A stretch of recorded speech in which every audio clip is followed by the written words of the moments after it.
భారతదేశం పేరు పుట్టిన చరిత్ర.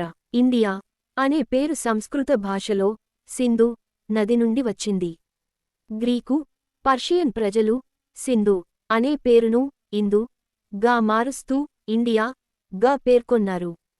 సంఖ్యాశాస్త్రంలో భాగస్వామ్యం నిశ్చితంగా 0 ను భారతదేశంలో ఆర్యభట్ట గారు ప్రపంచానికి పరిచయం చేశారు. ప్రపంచంలోనే ఎత్తైన రోడ్ లడఖ్లోని మానాలి లెహ్ హైవే సముద్ర మట్టానికి 19,300 అడుగుల ఎత్తులో ఉంటుంది. ప్రపంచంలోనే ప్రాచీన నగరం వారణాసి కాశీ ప్రపంచంలోనే పూర్వకాలంలో స్థాపించబడిన నగరంగా భావించబడుతుంది.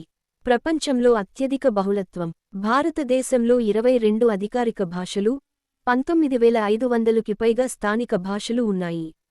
రైల్వే ప్రయాణికుల సంఖ్య భారతదేశంలోని హౌరా రైల్వే స్టేషన్ ప్రపంచంలోనే ఎక్కువ ట్రాఫిక్తో ఉన్న స్టేషన్లలో ఒకటి. కామన్స్వెల్త్లో బానిసత్వం లేని దేశం భారతదేశం కామన్స్వెల్త్ సభ్య దేశాలలో రాజులు లేదా రాణులు పాలన లేకుండా ఉన్న అత్యంత పెద్ద దేశం. జైపూర్లో జంతు ఆసుపత్రి ప్రపంచంలోనే మొదటి జంతువులకు సంబంధించిన ఆసుపత్రి రాజస్థాన్లో ఉంది. ఆరోగ్య నిపుణుల కేంద్రం భారతదేశం ప్రపంచ ఆరోగ్య రంగంలో మునుపటి దశాబ్దాల్లో గణనీయంగా ఎదిగింది. ముఖ్యంగా ఆయుర్వేదం, యోగా ప్రపంచవ్యాప్తంగా గుర్తింపు పొందాయి.